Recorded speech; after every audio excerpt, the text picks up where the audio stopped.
Je viens ici pour une vidéo en fait qui va parler genre de mes angoisses et tout, encore une fois.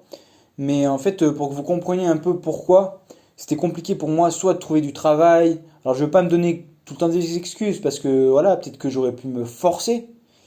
Mais comme on dit, on est toujours plus malin après. Mais bon. Donc voilà. Donc en fait, moi particulièrement, c'était des angoisses par exemple. Comme je vous ai dit, ça tournait autour de phobies sur les maladies, sur des choses comme ça. Et ensuite, donc, comme je vous ai dit, il y avait des TOC qui s'accompagnaient et tout. Mais aussi, les années galères où je vous dis que voilà, mentalement c'était compliqué, où je sous-entends, c'est-à-dire que je n'ai pas tout développé. Mais ça voulait dire que par exemple, mon quotidien aussi était animé par ça. En fait, c'était la peur. J'allais avoir peur de. Mais ça pouvait être. Franchement, je pourrais vous en citer des milliers d'exemples, mais ça allait être par exemple le fait de créer des liens mentaux entre un désamour que j'aurais pu avoir avec quelque chose en fait. Ça pouvait être avec plusieurs idées, mais ça pouvait être avec n'importe quoi en fait. Ça pouvait être quand j'avais une copine, mais ça pouvait arriver aussi dans le quotidien avec des objets. Vous voyez? Alors, est-ce que c'est lié au fait que j'ai été abusé ou quoi? J'en sais rien, ça. J'ai jamais su, mais je pense qu'on ne le saura jamais. Mais voilà, du coup, c'était vraiment des choses qui tournaient. Donc, en fait, ça fait que j'avais peur. Avec ces peurs, tu rajoutais des tocs. Et ça donnait, en fait, ça donnait lieu à un quotidien très, très, très pesant, en fait, très compliqué. Et ça a duré mais des années et des années. Vous voyez?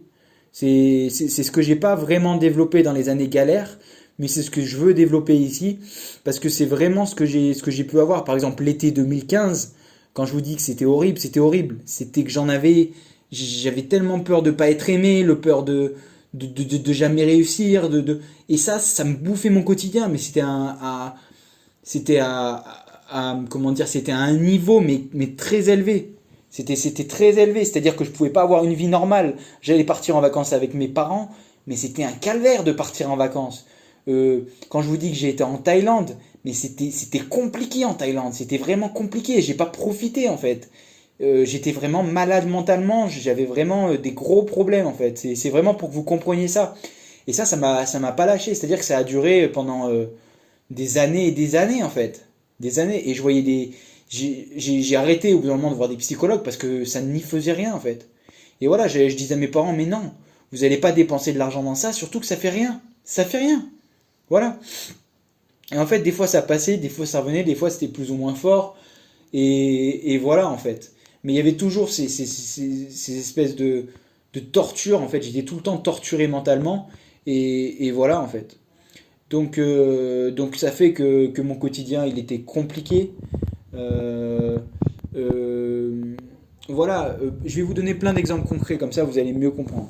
Par exemple, euh, pour exemple, j'allais être posé sur mon lit, j'allais regarder un match, voilà, de NBA par exemple, et j'allais voir le reflet d'un joueur dans une vitre.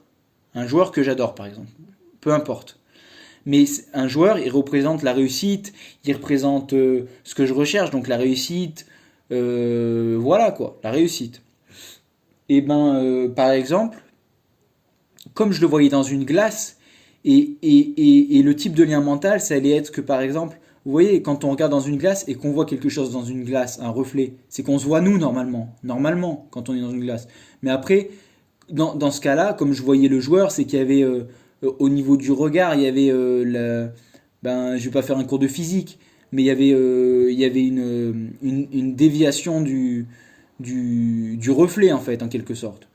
Mais moi, je l'assimilais pas comme ça. J'avais tellement peur, j'étais tellement mal mentalement que je l'assimilais ben, voilà, si je vais pas, par exemple, moi, je devais me lever, je devais aller dans la salle de bain, regarder moi mon reflet pour pas me dire que. Donc ça voulait dire en gros que si moi, dans les mois qui suivaient, je réussissais quelque chose, et ben c'était pas grâce à moi, c'était parce que j'avais vu le reflet de l'autre personne. Vous voyez, c'était des trucs de malade mental. Et ça fait il y avait un désamour personnel, il y avait voilà quelque chose. Et donc voilà, c'était toute une série en fait de choses comme ça. Alors ça pouvait être avec des chiffres, ça pouvait être avec des choses comme ça. Donc ce que je vous ai expliqué, des objets et tout ça, ça fait que voilà, j'étais dans un état mental critique en fait. J'avais conscience de ça, mais j'arrivais pas à sortir de ça. J'étais malheureux, j'étais profondément malheureux. Et c'est quelque chose qui arrivait souvent, souvent. Ça pouvait être par exemple, imaginez si la personne, je clignais les yeux, on peut jamais cligner les yeux en même temps qu'une personne, mais si j'avais l'impression de cligner les yeux en même temps que la personne, vous voyez le délire?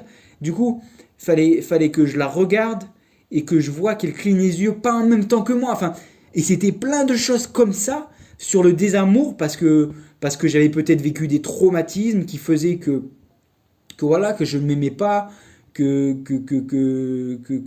voilà, j'avais pas confiance en moi.